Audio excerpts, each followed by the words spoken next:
오늘 우리에게 주신 하나님 말씀 함께 보겠습니다. 누가복음 2장 8절에서 14절의 말씀입니다. 누가복음 2장 8절부터 14절까지 제가 한 절 읽고 그 다음 절 여러분들이 읽고 우리 말씀 교독하기를 원합니다. 누가복음 2장 8절.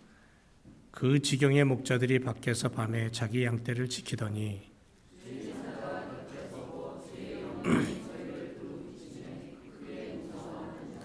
천사가 이르되 무서워 말라. 보라, 내가 온 백성에게 미칠 큰 기쁨의 좋은 소식을 너희에게 전하노라.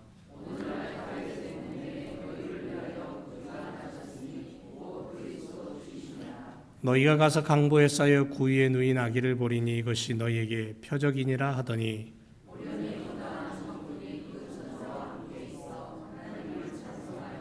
다 같이 지극히 높은 곳에서는 하나님께 영광이요 땅에서는 기뻐하심을 입은 사람들 중에 평화로다 하니라. 아멘. 지금 교회의 절기로 보면 축제의 기간이에요. 예수님 오시는 것을 기다리는 대강절. 그래서 이 대강절은 교회 안에 있어서, 기독교에 있어서는 축제의 시간입니다. 그렇다면 우리가 어떤 축제를 기다리면서 하루하루를 보내고 12월 달을 보내야 될까? 대강절이라는 단어는요, 온다, 도착한다라는 의미를 가진 라틴어에서 유래가 되었습니다. 어벤터스라는 단어에서 유래가 되었는데요. 대강절에 온다, 도착한다라는 그 의미의 이 대강절의 상징이 뭐냐면 초입니다. 네 개의 초와 그리고 가운데 있는 하얀 초를 의미하는 겁니다. 그래서 독일 개신교 목사인 요한 힌리 베르이라는 이 목사님이 어린이 보호시설에서 라우에라는 그 보호시설에서 첫 그 불을 밝히면서 이게 이제 유럽 전역으로 번지기 시작을 했어요.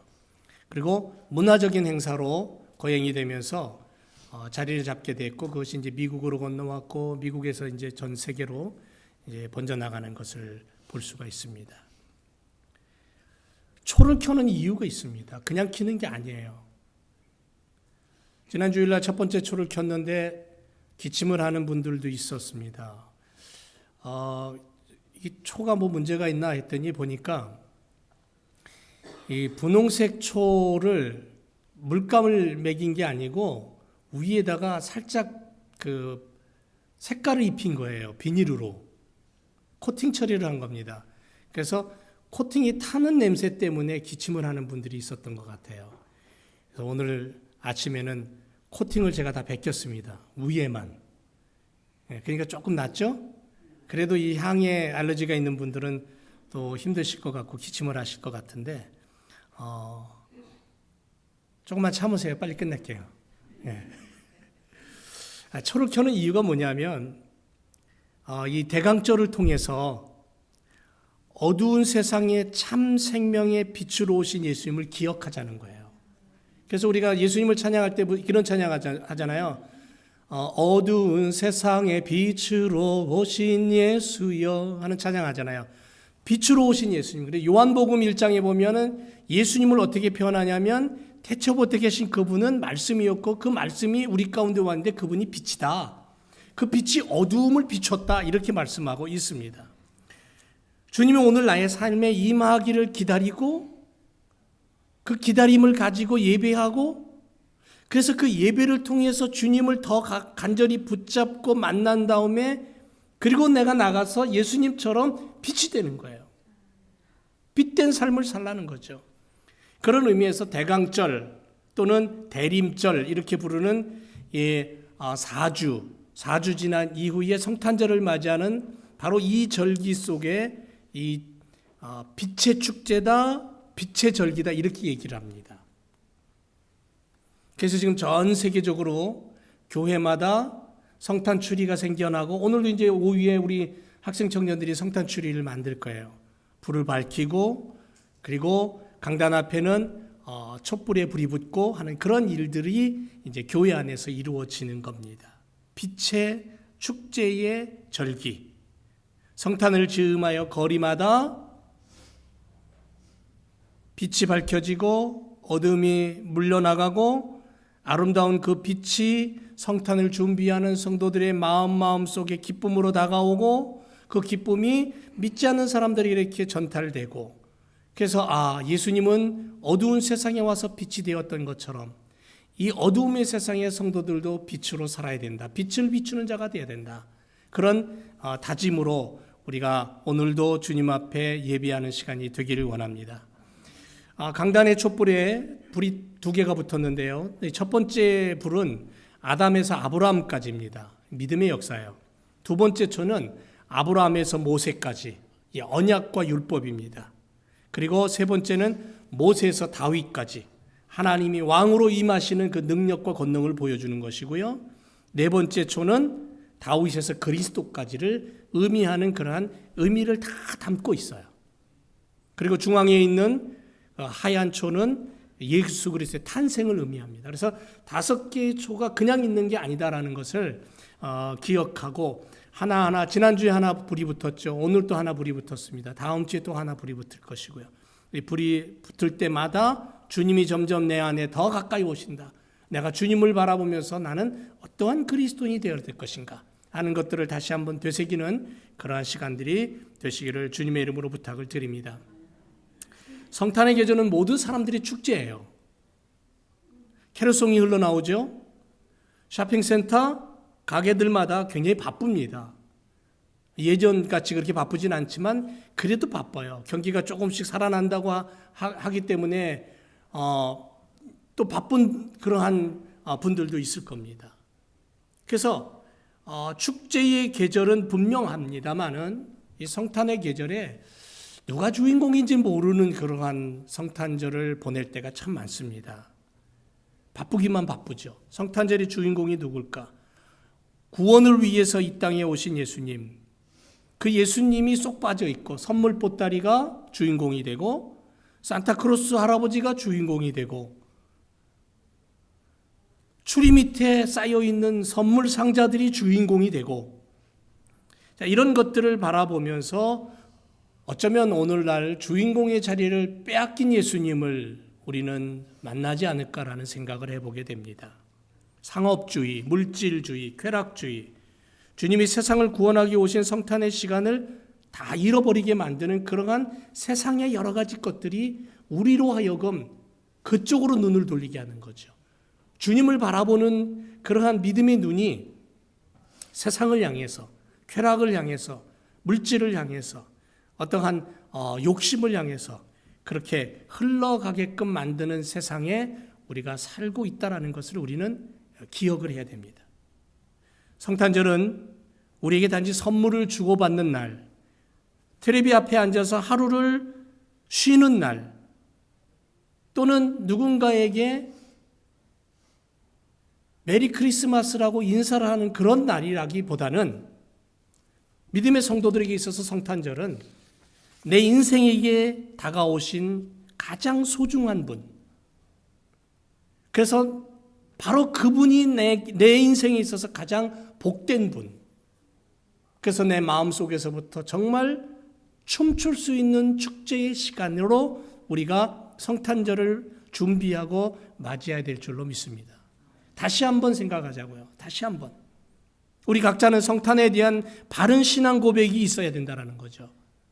그래서 바른 성탄을 준비하고 올바른 성탄절을 보내고 바로 그것을 통해 내 인생을 통해 예수님과 늘 함께하는 인생으로 우리의 삶을 만들어가야 된다는 거예요. 여러분, 처음 메시아의 탄생의 소식을 접한 베들레헴에서 성탄의 축제는 어떻게 시작됐냐면 마리아의 고백으로부터 시작됐어요. 지난 시간에도 말씀드렸습니다마는 나사렛에서 처음으로 천사의 소식을 듣던 한 여인의 고백, 그것이 베들레헴의 축제를 만들었고 지금은 전 세계인의 축제를 만든 거예요. 마리아의 고백이 이랬잖아요. 낮고 천한 계집종에게 하늘 아들 잉태하라고 말씀하시니 세상 모든 두려움, 세상 모든 아픔 있다 할지라도 어떻게 거절하겠냐고. 해산 고통 크다 해도 은혜를 입은 자여 평안할지어다 복된 음성에 누추한 마국간이라고 어찌 불평하겠습니까? 핏덩어리 누일 곳 없다 해도 하늘의 영광 땅의 평화 나팔 소리에 냄새나는 구유라고 어찌 투덜투덜 하겠습니까? 주의 계집종이 오니 말씀대로 하옵소서. 오직 순종하는 마음으로 이 한 몸 바치오니 하늘 뜻 이루세요. 주의 국률 베푸세요. 감당할 수 없는 은총에 감사합니다라고 그렇게 고백하며 하나님을 향해 찬양했던 마리아의 그 노래가 축제로 그렇게 시작이 된 거예요. 이 마리아의 고백이 없었으면 있을 수 없는 거죠. 금년 2016년 성탄의 시간 앞에 우리는 마리아와 같은 신비롭고 놀라운 고백을 드리는 우리들이 되었으면 하는 그러한 간절한 소망을 가지고 있습니다. 그렇게 하실 수 있겠죠? 그런 마음이 있어야 되는 거예요. 예수님의 탄생이 얼마나 놀라운 신비이고 기적이고 축복이냐, 왜 축제냐 한번 우리가 생각을 해보면, 여러분 집안의 엄마나 아빠의 생일은 자기 집안 식구들만 하죠. 물론 친구들 몇 오기는 하겠지만, 자, 한 나라의 왕의 생일은 어떻습니까? 그 나라의 국민들의 축제가 됩니다. 하지만 온 세계 만민이 다 함께 기뻐하고 즐거워하는 세계인의 명절이 될 수는 없는데, 유독이 예수님의 탄생은 온 세계인들의 명절이 되었어요. 그리고 예수님이 태어나신 그 기점으로 해서 BC와 AD를 나눠요. 인류의 시간을 나눈다는 얘기를 하는 거예요. 세계 역사의 기점이 되었던 것이 바로 예수님인데 그게 우연이냐, 인위적으로 되느냐 아니라는 거죠. 인간이 태어날 것을 가장 빠르게 알 수 있다면 엄마의 배가 불러오는 거예요. 저희 딸도 이제 뭐 한 몇 주 있으면은 이제 해산을 하게 될 텐데, 엄마의 배가 불러오면서 10달 동안 그 속에 어떤 존재가 있는지 채 알지 못해요, 우리들은. 요즘은 의학이 발달해서 여러 가지 그 도구들을, 기계를 가지고 그 뱃속에 있는 아기들을 점검하고 체크업을 합니다만은, 정말 인간의 한계는 하나님을 바라볼 때에 너무너무 부족하다는 것을 깨닫게 되는 거죠. 근데 예수님의 태어나심에 대해서 마태복음 1장 22절에 이 모든 일에 된 것을 주께서 선지자로 이미 말씀하셨다. 그리고 그것을 이루셨다고 얘기합니다.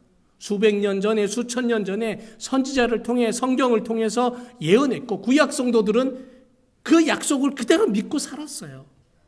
그리고 기다렸어요. 창세기 3장 15절에 보면 여자의 후손으로부터 시작된 예수님, 메시아에 대한 이야기가 아브라함의 후손으로, 야곱의 후손으로, 유다 지파에서 다윗의 자손으로 베들레헴에 태어날 것이다까지. 그래서 미가서 5장 2절에는 베들레헴 에브라다야 너는 유다 족속 중에 작을지라도 이스라엘을 다스릴 자가 내게서 나온다. 그는 근본이고 상고고 태초다. 그렇게 이미 선포하고 있어요. 우리 사람들이, 우리 아기들이 태어나기 전에 미리 존재하지 못하지만 예수님은 태어나기 전 영원전부터 계셨던 분이에요. 그리고 때가 참에 오셨어요. 왜? 죄인의 구원자로서 마리아의 태를 빌어서 탄생하신 거예요. 사람들의 이름은 출생 후이지만 예수님의 이름은 천사를 통해, 예언자를 통해 이미 예수님의 이름은 정해져 있었던 것을 보게 됩니다.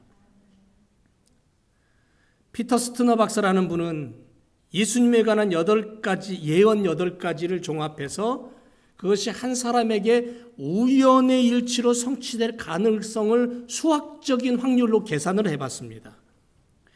이렇게 예를 든다면, 만약에 대머리가 10명 중에 하나가 있고 손가락 하나가 없는 사람이 1000명 중에 하나가 있고 눈먼 사람은 10,000명 중에 하나라고 할 때에 똑같은 사람, 손가락이 잘리고 대머리의 소경이 이 셋을 곱한 수치가 되는데, 그런 것들을 8가지를 동일한 것을 찾아서 텍사스주 전체에다가 은돈을 2자 높이로 깔아놓고 그 중에 한 동전에다 표시를 해놔요. 그리고는 거기서 딱 집었을 때 첫 번에 딱 집히는 그 확률과도 같다고 표현할 정도로 예수 그리스도의 탄생과 예언은 이거는 인간으로서는 상상할 수 없는 하나님만이 하실 수 있는 놀라운 기적이다라는 얘기를 하고 있는 거예요. 그런데 그 기적을 우리는 믿고 있고 그 기적 같은 사실을 우리는 오늘 확인했고 그리고 고백하는 거예요. 안슈타인 박사는 인생을 사는 2가지 방식이 있다고 했습니다. 하나는 그 무엇도 기적이 아닌 삶이고 다른 하나는 모든 것이 기적인 삶이다라고 그렇게 얘기했어요. 우리들의 삶은 처음부터 기적입니다. 기적으로 시작됐어요. 왜 기적으로 시작됐습니까? 우리들의 몸의 신비를 한번 찾아볼까요? 저는 오늘 여러분들을 보면서도 기적을 봐요. 똑같은 사람인데 똑같은 눈이 2개고 코도 하나인데 어쩜 이렇게 다 다른지. 에? 여러분, 피가 몸을 완전히 한 바퀴 도는 데는 46초 걸린대요. 혀에 침이 묻어있지 않으면 맛을 알 수 없고 코에 물기가 없으면 냄새를 맡을 수 없고 갓난아이는 305개의 뼈를 가지고 태어나지만 크면서 여러 개가 합쳐서 206개가 되고요. 2개의 콧구멍은 서너 시간마다 그 활동을 교대로 해가면서 일을 하고요. 한쪽 콧구멍이 냄새를 맡는 동안 다른 하나는 쉰답니다. 뇌는 몸무게의 2%밖에 차지하지 않지만 뇌가 사용하는 산소의 양은 전체 산소 양의 20%가 된대요. 뇌는 우리가 섭취한 음식물의 20%를 소모하고 전체 피의 15%를 사용한대요. 피부는 끊임없이 벗겨지고 4주마다 완전히 새 피부로 바뀝니다. 우리는 부모님이 물려주신 천연의 완전 방수 가죽 옷을 한 달에 한 번 꼴로 갈아입는 거예요. 한 사람이 평생 동안 벗어버린 피부의 무게는 48kg이랍니다. 1000번 정도 새로 갈아입는 거랍니다. 근육은 한 단어를 말하는데 650개의 근육 중에 72개가 움직인대요. 그래서 저는 지금 셀 수 없는 근육이 움직이면서 말을 하고 있는 거예요. 설교하고 있는 거예요. 우리들의 몸이 구조가 이토록 신비롭다면 자연을 보세요. 온 세상을 보세요. 신비로 가득 찼고 기적으로 가득 차 있어요. 그래서 우리는 오늘 하루 숨쉬고 살아가는 게 기적이라는 거예요. 그런데 1년 365일 11달을 지내고 지금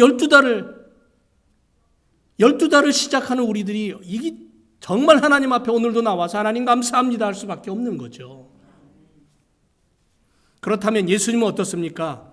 예수님에 대한 350개의 예언이 일치한다는 것은 수학적으로 불가능하답니다. 하지만 이 불가능이 현실로 드러났고 봤어요. 하나님만이 하시는 놀라운 일. 예수님의 탄생은 하나님 아버지의 강한 의지가 보여지는 시간. 그래서 성탄절을 맞이하는 우리들은 하나님께 하나님 감사합니다 하고 축제를 벌리는 거예요. 최고의 축제의 시간을 우리가 하나님 앞에 드리는 거예요. 그리고 서로 나누는 거예요.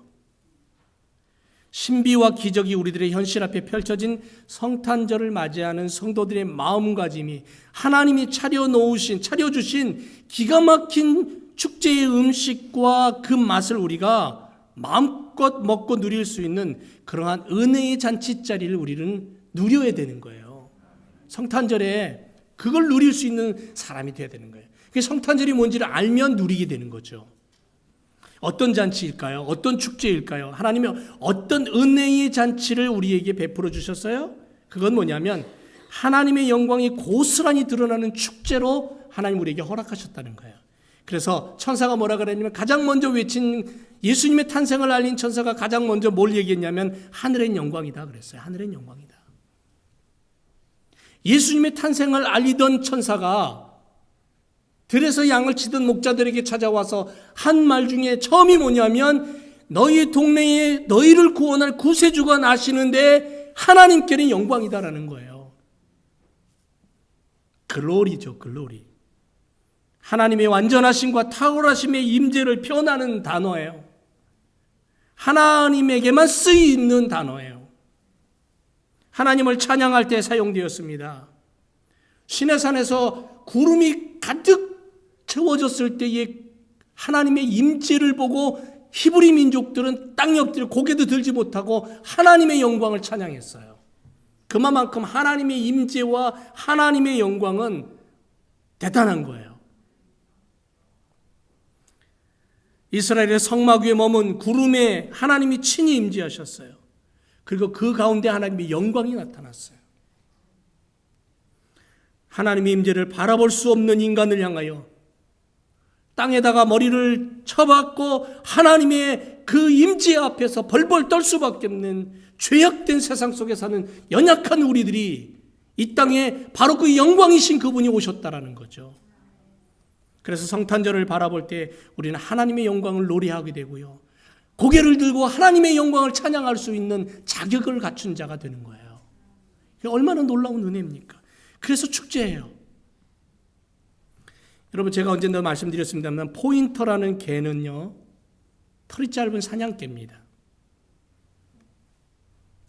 왜 그렇게 불렀냐면 주인에 대한 충성이 얼마나 대단하냐면 절대적으로 순종한답니다. 사냥한 짐승을 절대 먼저 먹지 않습니다. 우선권을 주인에게 내주고 주인의 지시만을 따르는 특성을 가진 개래요. 인간이 포인터라는 개에게 뒤지는 점이 뭐냐면 무엇이나 내가 먼저예요. 인간의 습성 속에 뭐가 들었냐면 뭐든지 내가 먼저라는 습성이 들어있어요. 심지어 성탄절까지도 내 이익과 쾌락을 위해서 내가 먼저로 그렇게 생각하고 머리를 굴리는 게 바로 인간이라는 거예요. 이 세상을 사는 인간의 모습이죠. 아기 예수는 잊어버린 채 말구유만 장식하는 성탄절. 하나님께 영광이라는 이 모습이 어떤 모습이냐면요, 아들을 통해서, 독생하신 아들을 통해서 하나님께 영광이어야 돼요. 그냥 영광이 아니에요. 천사가 목자들에게 나타나서 그냥 영광하지 않았어요. 다윗의 동네에 너희를 위하여 구주가 나셨는데 그게 그리스도야. 그분이 너희를 세상에 구원할 자야. 그러면서 하나님께 영광했거든요. 여러분, 성탄절에 축복받을 사람 누굽니까? 산타크로스 할아버지예요? 아니죠. 루돌프 사슴코도 아닙니다. 인류를 구원하기 위해 이 땅에 오신 하늘 영광 보좌를 버리고 인간의 몸을 입으시고 이 땅에 오신 예수님밖에 없는 줄로 믿습니다. 그 예수님을 이 땅에 보내시기까지 당신의 형상을 닮은 우리들을 사랑하신 하나님의 사랑밖에 없다라는 거예요. 그래서 성탄절에 우리가 하나님 앞에 영광할 때에 그 영광 속에는 뭐가 들어있냐면 예수 그리스도를 통하여 영광이에요. 예수 그리스도를 통하여 영광이라는 건 뭐냐면 예수 그리스도를 주시기까지 우리를 사랑하신 아버지 하나님의 그 사랑이 느껴져야 되는 거예요. 그 사랑이 없으면 안 돼요. 엄마가 자식을 위해서 모든 것을 희생하는 이유가 딱 하나 있다면 그건 사랑입니다. 다른 거 아니에요. 사랑이에요. 자식을 대신해서 죽을 수 있는 부모의 모습은 딱 하나 뭐냐면 사랑입니다. 다른 거 없습니다. 너무너무 사랑하신 하나님 아버지의 그 사랑이 예수 그리스도를 우리에게 주신 거예요. 그리고 그분이 십자가에 죽으심으로 우리는 죄사함 받고 하나님의 양자 되었다 그랬어요. 하나님의 아들이 되고 딸이 된 거예요. 그래서 고린도전서 10장 31절에 그런즉 너희가 먹든지 마시든지 무엇을 하든지 다 하나님의 영광을 위하여 하라, 그렇게 말하고 있습니다. 또 하나, 하나님께 영광이라고 할 때에 거기에는 뭐 어떤 의미가 들었냐면 아들을 영접한 자들을 통해서 영광이에요. 하나님께 영광했을 때에 하나님이 우리의 가운데 보내신 아들이신 예수 그리스도를 통하여 영광이지만 또 하나는 뭐냐면 그 아들을 영접하고 사는 구원받은 백성들을 통한 영광이에요. 그래서 하나님은 지금도 예수 그리스도를 영접하고 구원의 자녀가 되고 천국 백성이 된 오늘 성도들을 통해서 하나님 영광 받으시길 원해요. 얼마나 소망하는지 몰라요. 예수님께서 이 땅에 태어나셨을 때 온 세상이 그분을 환영하고 경배한 거 아니죠. 오히려 사람들이 무관심 속에 짐승들의 처소인 마곡간에서 예수님 태어나셨습니다. 그런데 요한복음 1장 12절에 분명히 말합니다. 영접하는 자 곧 그 이름을 믿는 자들에게는 하나님의 자녀가 되는 권세를 주셨다 그랬습니다. 헤롯은 선지자의 예언대로 메시아의 탄생을 알리는 별이 나타났음을 알았을 때에 명령을 내려서 어린아이들을 다 죽입니다. 살인자가 됩니다. 제사장들과 랍비들은 성경을 연구하고 성경의 예언을 믿고 있는, 그리고 가르치는 그들은 메시아의 탄생의 소식을 듣고 어디서 난다라는 것까지 알고 있으면서도 그들은 소동했어요. 그 누구도 찾아오지 않았어요. 예수님의 삶은 가난하고 병들고 무식하고 어부들이 전부였고 가장 추악한 십자가의 형틀에 매달려 죽음을 맛본 자였어요. 그러나 분명히 성경은 우리에게 이렇게 말합니다. 진리 되신 주님, 길 되신 예수 그리스도, 생명이신 메시아를 영접하는 자만이 모든 죄에서 자유함을 얻고 천국을 소유하고 하나님의 아들이 되고 딸이 되고 하나님의 유업을 이어받을 상속자가 된다, 천국의 주인이 된다고 성경은 분명히 얘기하고 있습니다. 저는 그 말씀을 그대로 믿습니다. 조금 더 의심 없이 믿습니다.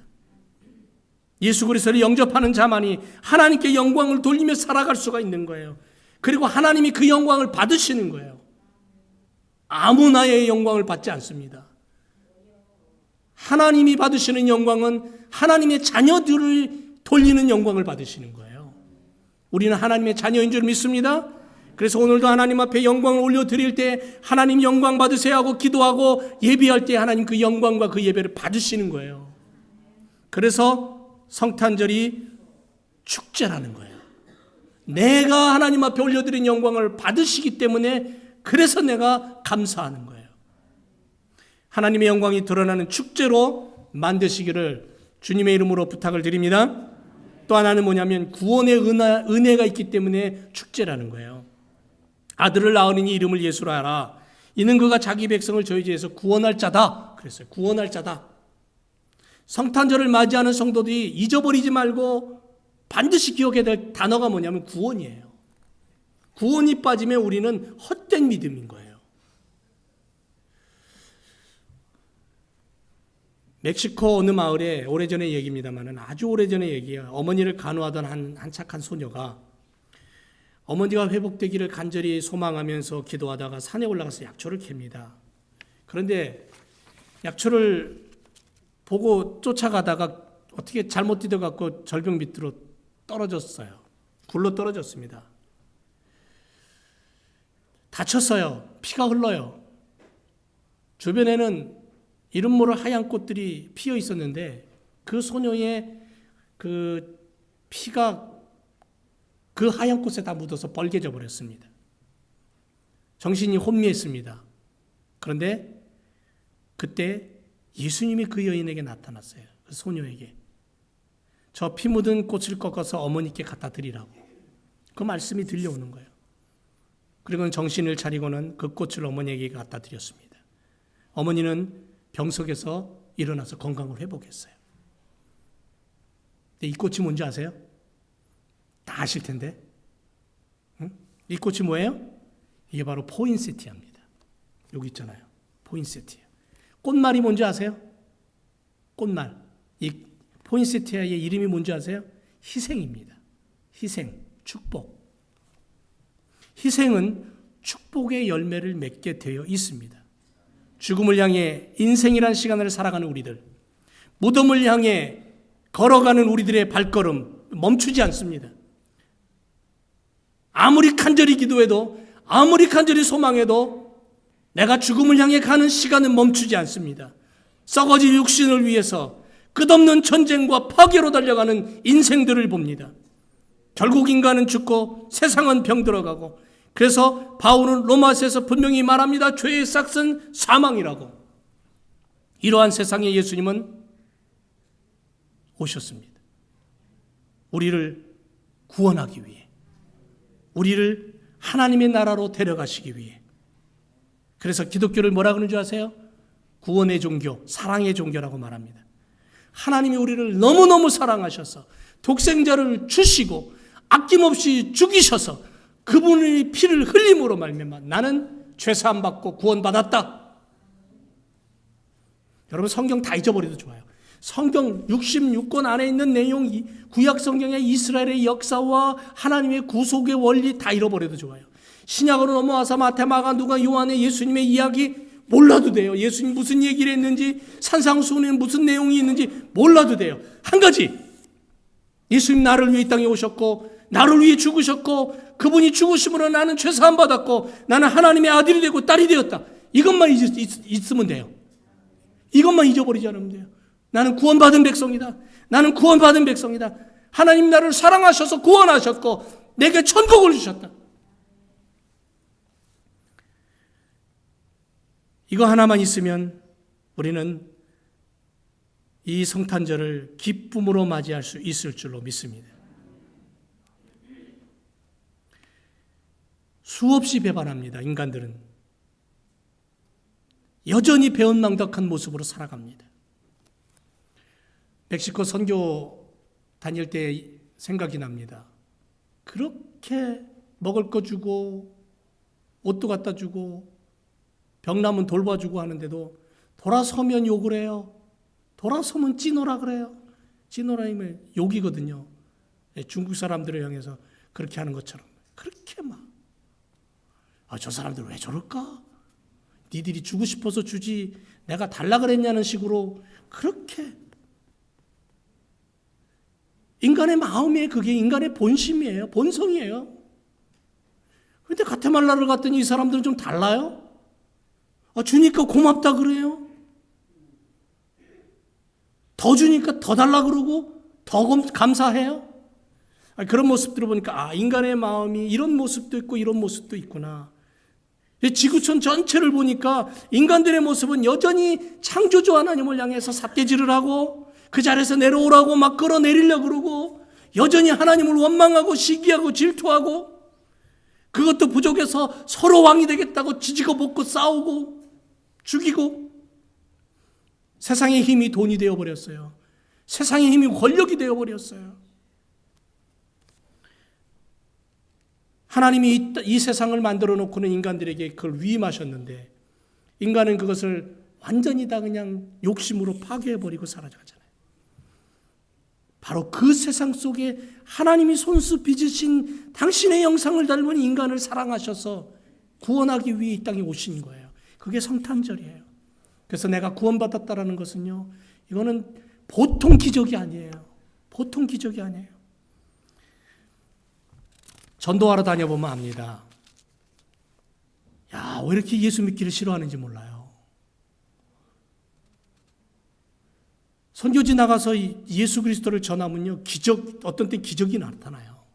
눈으로 보여요. 그런데도 예수 안 믿어요. 병 고침 받기만 하고 귀신 쫓아내달라고만 하지 예수 믿기는 싫어하는 거예요. 예수 그리스도는 구원이십니다. 오늘 우리가 성탄절을 맞이하면서 예수 그리스도와 함께하는 삶, 구원의 믿음을 가지고 구원의 확신을 가지고 주님을 붙잡고 사는 그러한 구원받은 백성들, 구원받은 성도들 되어야 될 줄로 믿습니다. 할렐루야. 구원 받으셨습니까? 구원 받았다라는 것은 뭐냐면 내가 오늘 죽어도 나는 하나님 나라의 주인이 된다라는 믿음이 있는 거예요. 믿음으로 살아가는 거예요. 우리가 이 성탄의 계절에 하나님께 영광을 올려드리고 구원의 주님을 다시 한번 되새기고 그리고 내 생명 다하는 그날까지 바로 그것을 붙잡고 사는 믿음의 삶이 되시기를 주님의 이름으로 부탁을 드립니다. 기도하겠습니다. 하나님 감사합니다.